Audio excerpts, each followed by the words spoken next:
Attention Big Blue Nation. Welcome to Kentucky Basketball Then and Now, a unique exploration of America's paramount collegiate hardwood program, featuring anecdotes and memories from the 1950s forward to the very latest on everything UK hoops.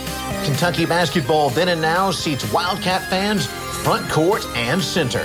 Here's Lexington native and SEC standout Gary Waddell and Owensboro native and Rupp Front senior student manager Mike Harreld. Hello, welcome to a new edition of Kentucky Basketball Then and Now. I'm Gary Waddell. My co-host is out of town this week, so he won't be joining us. But fortunately, we do have Tom Gray, who's been on the show a number of times, knows as much about the history of UK basketball as anybody I've ever talked to. He's got a great memory, too, unlike me. So he's joining us, so I'm sure the conversation will flow very well here in our time together. Also, to remind you, our email address to communicate with the show is chatwildcats@gmail.com. So, Tom, we were just talking, it looks like Ricky P., who's still a guy that garners a lot of attention in the Bluegrass State, to say the least, looks like he is going to take the St. John's job. That surprises me.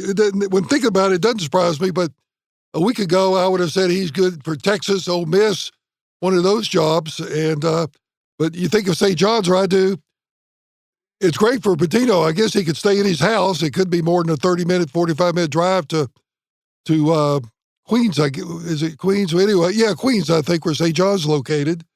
And he's going to play in the most well-known Coliseum in the country, most prestigious. St. John's had gotten so bad that they only booked 2 times to play in the Madison Square Garden this year, but I'm sure Ricky will be there many more because that's a good selling point for him. So it may be a great opportunity for him and St. John's. I almost guarantee you St. John's will come up in stature. And also everywhere Ricky has been, except the Celtics, he's left the program, I think, much better than when he got there. Absolutely true. Yeah, he's just got that golden magic fairy dust that he touches a program, and despite the hiccups at Louisville, if you set that aside, in terms of wins and losses, he made Louisville even better than it was under Denny Crum. Oh yeah. It was gradually going down under Denny. That's why they politely shoved him out, I think. I'm a little surprised, but not all that much surprised that St. John's is the front runner. I know Georgetown would like him. Of all things, Texas Tech is trying to get him. I can't imagine going to Lubbock, Texas. Well, I think they've already identified their coach, and I think Georgetown has identified, maybe not sign him yet, but Georgetown is in serious talks with somebody. Georgetown didn't offer him a job. I think Rick may really? Okay. Getting a little humbled. Not everybody is jumping to get him to come to their school, but great for both parties, the way I look at it. So, as you know, St. John's was in the 50s, 60s, and 70s was a powerhouse. Yep. As good, and I'm sure UK's played them any number of times back then. I doubt we've played them much lately, but they were a basketball powerhouse. Yeah, I think we may have played them in Sutton's last year, possibly in the tournament. They beat us. They beat us. Well, they beat us in 1985 when we were lucky to get in. And Final Four was in Rupp that year. Yep. Which had we gotten through St. John's, we might have pulled off a Fiddlin' Five upset like we did in '58, like Villanova did. Yeah. Well, Villanova beat them. Yeah. They pulled a big surprise.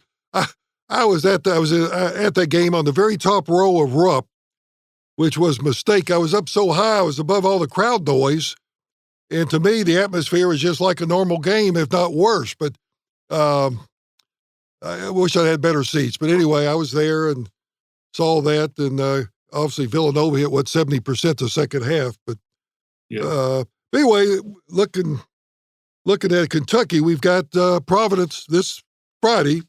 I think we're going to be favored by 2 or 3 points. Not that matters much, but it's I think, don't know what to expect of this Kentucky game. I keep waiting for them to get hot, like you probably remember, like they did in '74, I guess, when they beat North Carolina in Freedom Hall after being down 15 at halftime. Yeah. And the boos when they left the court at halftime that game were audibly loud. I mean, you could hear it through the radio. And then the second half, they got hot, particularly Jimmy Dan Connor ended up with 35 points. And that was all they needed the rest of the season. I think they lost maybe one more game. And then eventually, of course, lost the championship game to John Wooden's last game. So yeah, that team turned it around. I don't know if, at this late stage, I would be surprised UK does. But Providence, we were just speaking, has a rich heritage. They won a lot of the NITs back when it was as popular, probably, if not more so, than the NCAA back in the early 60s, where the NCAA only had 24 teams in the tournament. And some of the players that played, they're fresh from people's memories. John Thompson, who, of course, we know from Georgetown. Lenny Wilkins, who's in the Hall of Fame. Who else? Jimmy Walker. Yeah, Jimmy Walker. Jim Larinago, the coach of Miami, played there. Yeah. They've had a lot. And probably they were there together. Probably the two biggest were Ernie D. Gregorio, Yeah. and then Bad News Barnes. Yeah. He was bad news in any number of ways. Yes, he was. He was. I guess he was serious. He didn't understand time and time concept but he couldn't understand when he was in the pros and playing for the St. Louis Spirits. He said, I left St. Louis at 3:00 and we go out to San Diego and it's 3:00 there. How does that happen? Anyway, and he got in the fight. We fight one time and used a tire iron against somebody, and wonder where he is. Probably in jail, but I don't know what if he's even still alive. Well, that's true too. He's old. He was at Providence in the early to mid 60s. I think 64 was when he graduated. Yeah, Ernie D was early 70s, though, I think. Yeah, I'm thinking Marvin Barnes was ahead of Ernie D, but they might have played together. I think they were close. In that era. I think they were very close. That era. Yeah, he very well could be deceased by now. Yeah, most of those guys that had those kind of inclinations passed away far too early. Speaking of which, Felton Spencer just died this week. Oh, yeah. I never met him, but I hate to hear that. He appeared like a good guy and clean cut, and that's only 65 or so. I say only. That's young. Yeah, he's way too young to die. He's from Savannah, not too far from you in Atlanta, originally. Oh, okay. I didn't know that.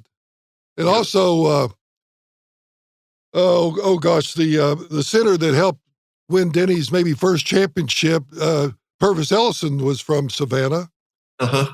Never nervous. Purvis, they said. Never nervous Purvis. Never looked like he was rattled and looked like he half time he'd about fall asleep out there, but he was quite a player, particularly on the defense. He blocked a lot of shots and was okay around the basket too offensively, but he was a great defensive player. And I guess that was Denny's first championship. Well, it was about 76. So he got there in the 73, 74 season. I thought then he went there in 72. I might be wrong. I'm just thinking, you're exactly right. 72, 73. We played against them at Florida to open up our season and beat them down in a little gym that we had. And then we had looked all summer forward to playing Louisville. We beat them and then immediately started going downhill. But we did beat them. Something I have noticed, these next three thoughts of mine are just very random, but it seems like college officials have become like pro officials in that they don't call much. They call a lot of fouls, but they let walking's what I used to call in playgrounds of Lexington. We all did. Now it's called traveling. They don't call that like they once did. And I think every time, and you see it more and more, somebody will pass the guy the ball, and about the same time the player touches it, he'll take a big step to the left or right and move both pivot's foot. I mean, basically change by 2 feet his position on the court, and they never call that. It happens so quickly. Sometimes the ball glazes the fingers, and then guy takes these big steps left and right. Occasionally we'll go back, but that's pretty hard to do. But just something I've noticed. I'm still not sure the Euro step is legal either, but the Euro step is walking to my way of thinking. But I think you hit on a good point as to why they don't call it. The movement is so quick, so fast. nowadays compared to the way it was when you and I were growing up. Yeah. If you think of the Kentucky teams of the 50s and even the 60s, it was a bit, even though they were fast break teams, they weren't quite as quick as they are nowadays. And I think the refs it just goes by so fast.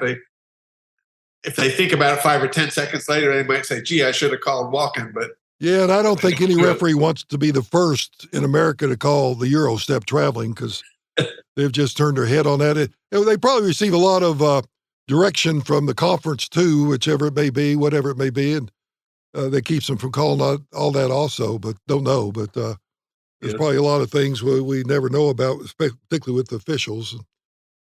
So what do you think? What are your feelings on the Cats in Providence? I think it's gonna obviously depend on whether a healthy UK team shows up, and it's hard to predict. I would have thought we'd have got clobbered in Arkansas, and we played darn well the whole game. Yep. I thought at least the second time we'd beat Vanderbilt. I thought we'd beat them the first time. Yep. We didn't beat them either time. Yep. So we beat them handily in Nashville, and then lost to the next two to them. This UK team is, well, certainly they've had their share of injuries, but the roster is so unbalanced, I think. Yeah. There's 3 or 4 guys who can play the post position, and then there's 1 or 2 guys who can play point guard, and then there's not 5 guys who play different positions. Yeah. When you say 3 or 4 guys that play the post, and goodness knows I shouldn't be criticizing centers the way I played, but none of them are what I would call good centers other than Oscar. They just, they're big and they tall and they get in there and they occasionally get a rebound. But when Oscar goes out, we're hurting a little bit, an awful lot. And if he gets some foul trouble, fortunately, Oscar doesn't foul a lot. The last, the 2 years he's been with us, we'd really been in trouble because a few times, if they ever feed him the ball, he can score, but he's not scoring as easy as last year. He's missing some of those bunnies that from just outside the 3-second lane that he used to, or 5-second lane that he used to make last year. He had some tough angles last year, made them, and he's not quite the same overall. He's not having the year he had last year, but I mean, how do you duplicate that? But, it's pretty hard. I think maybe people have adjusted to what he does. Yeah. Coaches adjust, players adjust, and I think there's been a little bit of that. I think Oscar is still suffering somewhat from his own knee injury to start the year. Yeah. He's probably recovered enough to play, but he's not the same Oscar as he was last year, I don't think. No, he's not. It'll be very interesting to see where he plays next year. He's eligible to come back to UK, but I don't see that happening. And I'm not sure. On a message board a couple of nights ago, some guy said, I hate to say this, didn't think I ever would, but I think we'll be better next year without Oscar. And there may be some logic to that. But, you look at next year's roster, depends on who comes back. We're going to be thin in a lot of areas next year. Yeah. I mean, we got 5 supposedly superstars, and our superstars don't quite pan out as well as Duke's do. I mean, they've had the last couple Player of the Year awards other than Oscar, and now that everybody's healthy, I think Duke's as good as anybody in the country right now almost. They're playing as good, that's for sure. Yeah, they're playing very well. I would not want them in my bracket. Yeah, no, I wouldn't either. I would not. And they're young. I mean, the big left-handed center is a freshman, and the guy that can block anything in sight, thin 6'11", 7-foot guy. Derek Lively, he was the third. Don't forget the third. They always say the third on there. Yeah. UK was his second choice, and folks thought UK might get him early on, but once Duke, well, that's generally true. Once it comes down to Duke and UK, more often than not, for whatever reason, the player picks Duke. Yeah, I was thinking with the new inexperienced coach, that may change, but already he's shown that he can coach. So that has probably gone by the wayside already. I'm not so sure about Huber Davis, but sure looks like the Duke's in good shape for a number of years. Huber better get it going next year, even though he was runner-up last year. Carolina fans aren't quite like Kentucky, but they're not going to stand for not going to the tournament too many times, I don't think. And even though he's in the family, as they say. But we shall We shall see. They already showed. There was a guy that when Dean Smith left, he had Bill Guthridge to do it for a couple of years. Yep. And then when he left, they gave it to one of the UNC players who just didn't pan out. I'm forgetting his name. Yeah, the guy from New York, dark-haired guy from New York who played with Jordan. And he went to he coached at Notre Dame. Matt Doherty. Yeah, Matt Doherty. Yeah.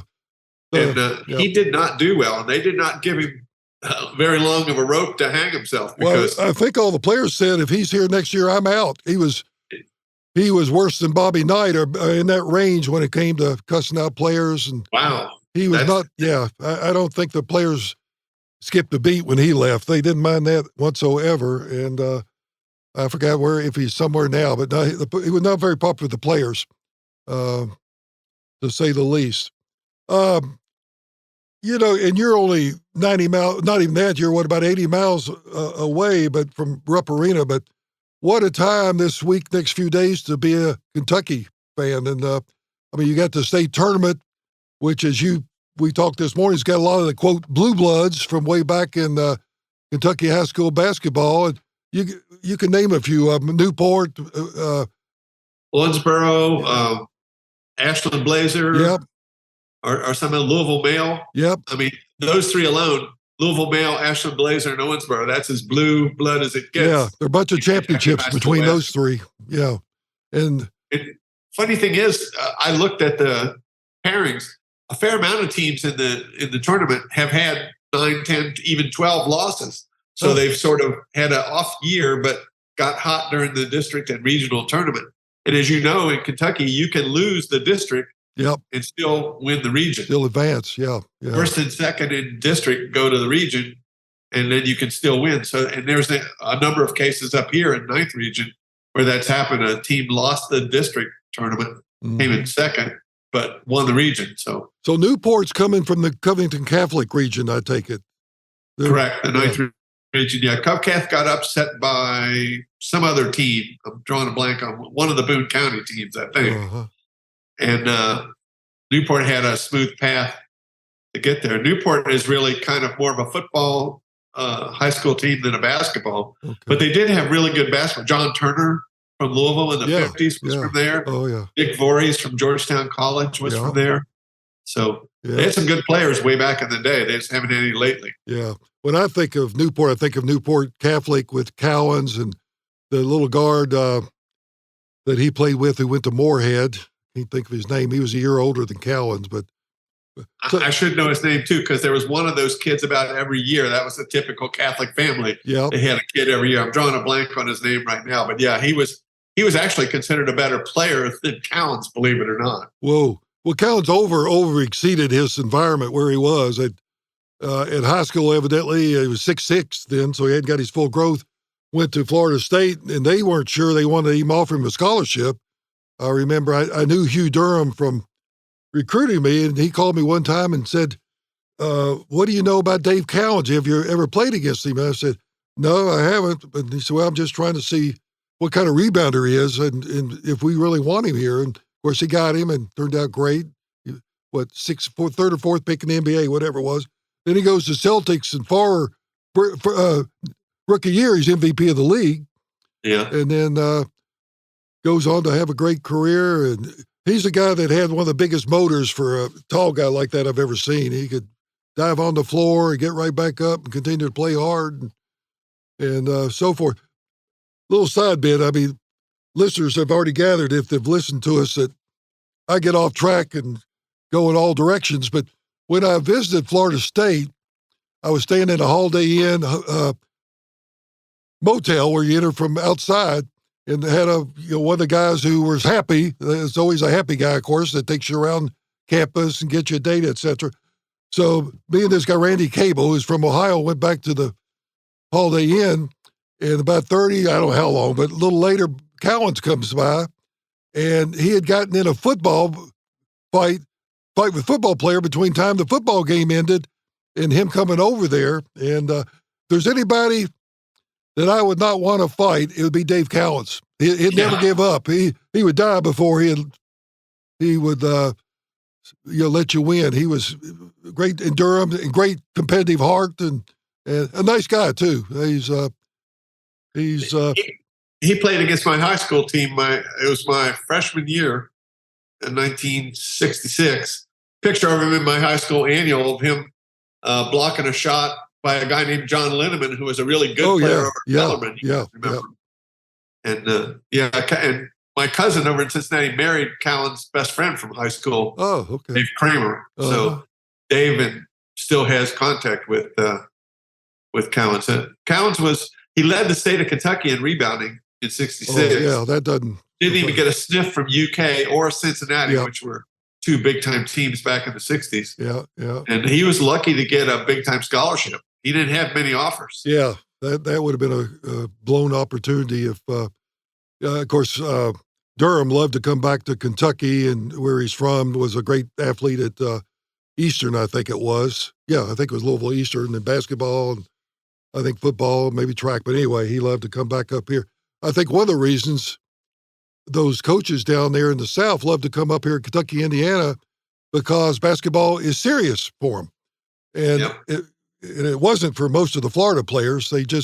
Basketball, it's changed, but it was not a very popular sport, and still not a very popular sport in the state of Florida. I guess because the weather's so good, kids don't want to be indoors. I don't know why, but the state's producing some good individual players, but it's not even close. We all know that popularity, Indiana and Kentucky and Illinois, those basketball hotbeds. Thinking of Kentucky in state tournament time, back in the day, Kentucky didn't even recruit players until they scouted them at the state tournament. Oh. Adolph didn't read press clippings. He wanted to go see the player in person. The state tournament, in his mind, was the best place to see the best players. Mm-hmm. So they would go to the Indiana state tournament, the Illinois state tournament, Kentucky, Ohio, and that's where Adolph, I bet if you looked at the records between Kentucky, Indiana, Illinois, and Ohio, that's probably 90% or more of Adolph's players, probably high 90%. Well, you're right. You're right. They occasionally would get somebody further out. O'Reilly's a red herring there, and you had, I started to say Cliff Berger, but he's, of course, from Centralia, Illinois. Yeah. Most of them did come. Mike Pratt from Ohio, but Ohio was in there also. Of course, back in those days, it was basically Kentucky and Ohio State for 2 or 3 years, early 60s with Havlicek, Siegfried, and Lucas. And other than that, there wasn't a lot of, you had an occasional good team and had a Big Ten, but not consistently. So, and the guy would go to Kentucky knowing, these fans, I'm the big man on campus. It's a basketball school. Oh, hope Mark Stute didn't hear that. But they knew you're going to be the big man on campus, which they were, and so forth. So, yeah. Riley was a little bit about his recruiting. There's he's probably passed away by now, but a UK super fan in his part of the country named Bob Sherlock, who was originally from Ludlow in northern Kentucky, who was a huge UK fan, and he sort of orchestrated the connection between Pat Riley and UK back in the day. Uh-huh. He was from that same area. His son actually played at Cincinnati, but that was how UK got connected with Pat Riley. Then a year or two later, they got Jerome Gooder.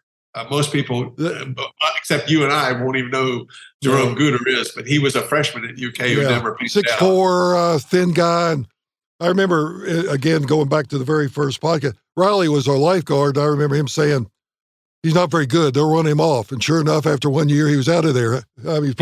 Probably his own choice. He saw he wasn't going to play maybe, but Riley knew that wasn't a good situation. He just wasn't that good, according to Riley. So that's it. It sounds like Pat.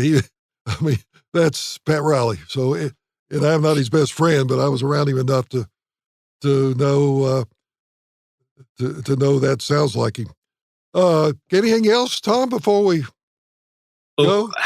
How do you handicap the keys to the Kentucky Providence game? What about this, what's his name, Brian Hopkins, who transferred to Providence? There'll be a lot of, let's say, motive on his part to show Cal he was wrong, and some of the UK players are still his friends. Is it hard to play against your friends? No, I don't think so. So. I played against Andrews, and no, I don't think so at all. That doesn't. I mean, if anything, gives you more motivation to do well. But I don't. It just all depends on which UK team shows up. This team, more than any I can remember, it's just one day they're blue and one day they're white, and then never the twain shall meet. Yep. And you never know. They got off to an 8-0 start against Vandy, and I thought, oh, this is going to be a great game. It turned out, then Vandy came back. I don't know. In watching the Vandy game, I don't know how you defense them. They can shoot outside, and they're way too quick for our guards. And you normally say, well, put us on, make them shoot outside. But that wouldn't have helped. They were hitting everything outside. And if they're hitting, it ain't going to make a difference. Although Texas A&M found a way to defend. Well, that's true. That's true. But our problem is that we don't have enough quick defensive-minded guards to do that. It again goes back to roster imbalance. The last time I played basketball in a uniform was 1964 in the 7th grade. But even I know that you got to have quick defensive-minded guards to succeed in college basketball. We need Ashton Hagans back here. That was the best defensive guard we've had in quite some time. Yeah, and he was a good one. Yeah, he was. And he left early. I don't think he and Cal were getting along very well. Well, Cal suspended him after the game in Florida, I think it was, or just before that. I don't think he played that last game down in Gainesville. But he was a good defensive player. And he played with, who did he play with? Gilchrist, I think?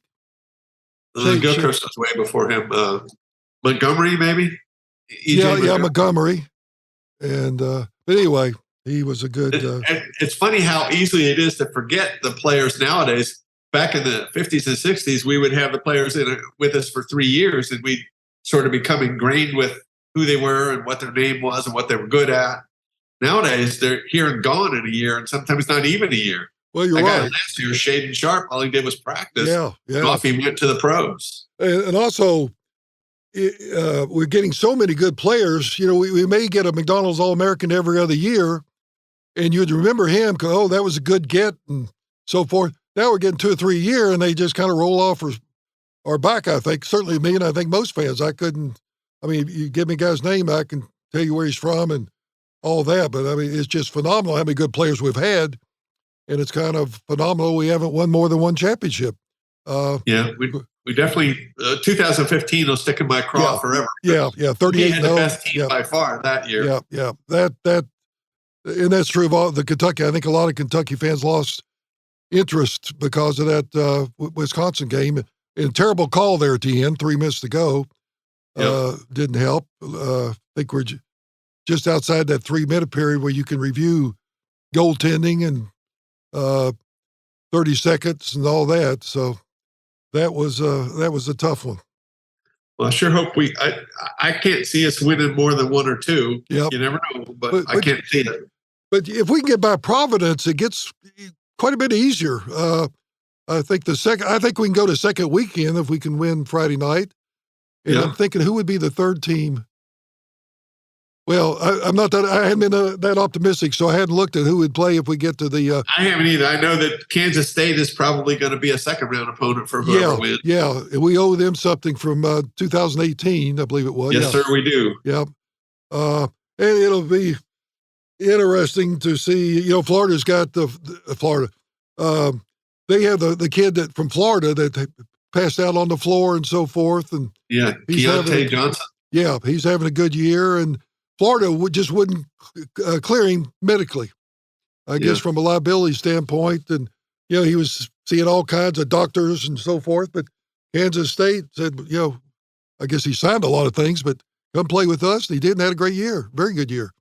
And a good kid, very good kid out of Virginia. So that was I'm not sure I'd play again if it was me. But anyway, that's seems like that could happen again. But sure, they got everything from equipment like they did in Tallahassee. If they had been slow to get to him, he probably would have died right there on the floor. But Florida State had the right equipment to pump his heart and do all that stuff. And so, speaking of that, you remember that the Pittsburgh or who was it, Baltimore player, some NFL player almost died in the Bengals game. Oh, yeah. I'm going to a Hall of Fame dinner in a couple of weeks at my high school, and the doctor who saved his life is going to be a special guest at the dinner. So, boy, that would be an interesting to hear his perspective. Yeah, ask him questions and how close. Well, yeah, all those things. Looking back, they had seconds. They had literally seconds to do the right thing. He could have died right there in the spot. They had seconds to save his life. Yeah, they didn't know exactly what to do and how to do it. Yeah, he's dead. Yeah, I remember it was a nondescript hit, but after about 10 seconds, one of the I think it's Vikings player just motioned as hard as he could for the sideline to get over there, and that probably helped save his life too. They were. Not being a hard hit, they probably would just moseyed out there and not ran for sure. And when one of the players knew what he was seeing, they that's. I'm glad he made seemed like a great kid. And he's a good one. Kentucky's, of course, we had John Stewart pass away. Yeah, we talked to him. Yeah. So we've had that happen. Yep, and with basketball, a lot of the guys have this Marfan's disease, which. Well, probably if you play sports and at times where you lose breath and stuff, that can happen, and those are rare. I got tested once for that at Mayo Clinic, and they said, "Sir, you don't have Marfan's. I could tell because your fingers aren't very long." I mean, there's some certain guide points that they can, but the test showed I didn't, and I didn't expect it to have it. Yeah. But anyway. Let's hope for a podcast, big smile next week. Yes. A couple of wins by the Cats. Yeah, we need some good news. It's been a rough, but we were talking again. You and I talk a lot. Calipari has got the winningest record in the NCAA of active coaches. Of any coaches in the tournament, he's got the best. Well, I think of any coach. Was it tournament or all coaches? The stat I sent you earlier today, or maybe it was yesterday, was just coaches in the tournament. Oh, okay. He's got one of the best among active coaches, and maybe the best. Yeah. Because the guys who had better have recently retired, like Krzyzewski and Roy Williams and folks like that. So he probably does have the best of anybody. Well, he was top of the list by two. Second was Bill Self, and so he and Bill Self are 1-2. Yeah, that's exactly right. And I look for Self to retire so we can catch up with Kansas on the all-time wins record.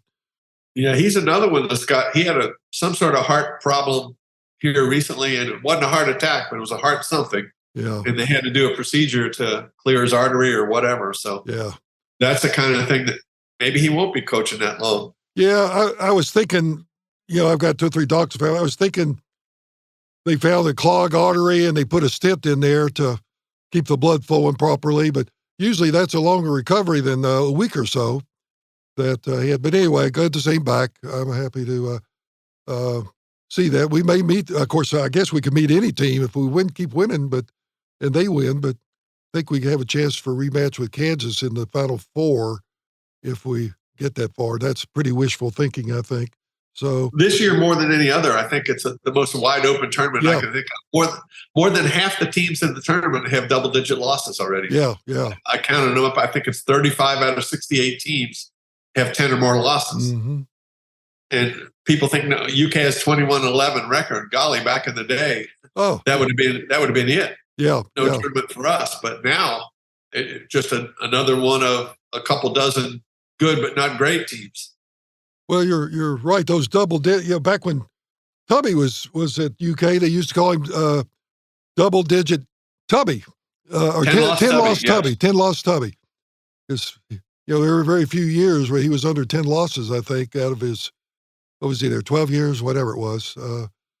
He had some really good years, but he had a lot of them and even as you just saying, you can have 10 losses and still have. When Florida came out of nowhere to win their first championship, they had lost 9 games going into the SEC tournament. And then they won their next 9 games. Three at the SEC tournament, and then 6 in the NCAA, and just came out of nowhere, and they gelled. That's what UK is going to do. They're going to gel and win 9 in a row. So I'll be happy if they win 6 in a row. Yeah, I'll be happy if they win tomorrow night or Friday night. That would be good too. So Arizona did that in 1975 on us. And of course, we were the last victim. They won 9 in a row to get to the NCAA championship in 1997, beat UK in overtime. So Yep. It happens. Yep. So, It certainly can. And look at Duke; they've won 9 in a row now. yeah. And the good news about Providence, though, they're on the way, or have been on the way down, not up. They didn't. Yeah, they've lost 3 in a row. Yeah, and I think something like 7 out of 10 or something. They've slumped. And UK generally, with a hiccup or two, UK's generally the last 10 games played pretty well. Yeah. Take away two losses. We'd be Georgia was certainly a bad loss, and in Vanderbilt, I'm not sure that was a bad loss. The more I see They're Vanderbilt, a good team. They may be better than us. I don't see that as a bad loss either. Who's that? I don't see Vanderbilt as a bad loss. They were playing as well as we were and maybe better. Yeah. Vanderbilt may win 7 out of 10 games now against UK on a neutral site. They really deserve to be in the tournament. I feel bad. Yeah. Well, it shows you the early season counts and in schedule, but I think they had a decent schedule. That's probably hurt the seeding of A&M. A lot of people thought they'd be higher, and somebody on TV thought that they were sending a message to Buzz to improve your non-conference schedule because it was pretty weak, I think. They won 9 in a row, and, of course, I'm in Atlanta where they don't publicize basketball, but I didn't know they were 9-0 till they got to the SEC part of the schedule. So. Yep. Well, Tom, let's Mike Harreld is not here, but let me give you a joke. There's one word that's not vulgar, but it's off color a little bit. And this is true. I had a teammate that played for Adolph in the early 50s. Rick Derrickson's my friend, and his dad, Dick Derrickson, played for Adolph. He was a sub, didn't play much. But anyway, they were playing up in the Garden, and back then Adolph loved to go to the Garden until the cheating scandal.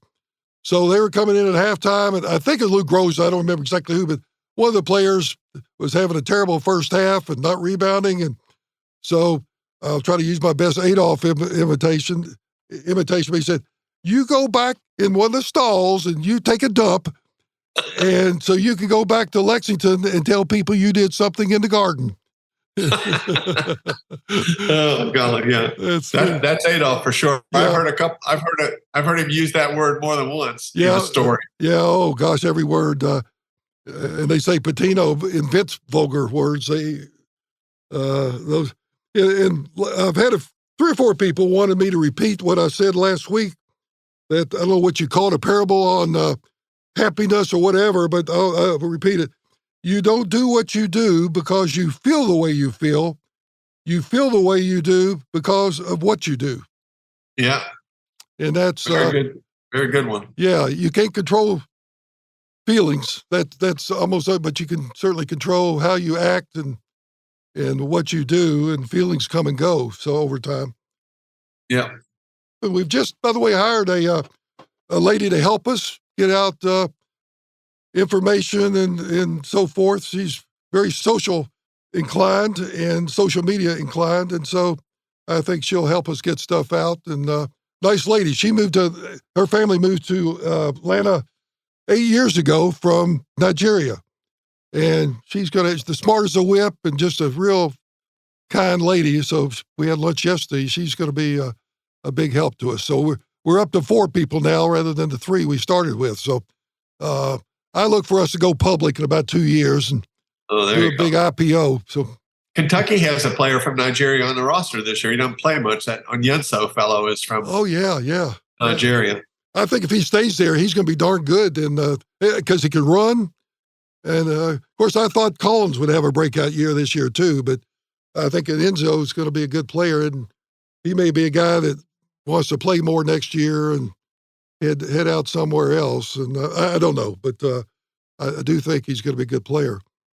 So, yeah, I think he'll give it another go here. I hope he gets a chance. You and I talked this morning. March is not the time to test your players. Put them in the action in January and February. Maybe not the games on the line, but where it really means something. Preseason doesn't mean that much. No. Postseason means a lot. Yeah. But if that's your first action of the year, you want to interact on the court with your teammates in a game situation. So put them in. It's not going to kill you to put them in a 5 minutes or a 10-minute stretch in the SEC games.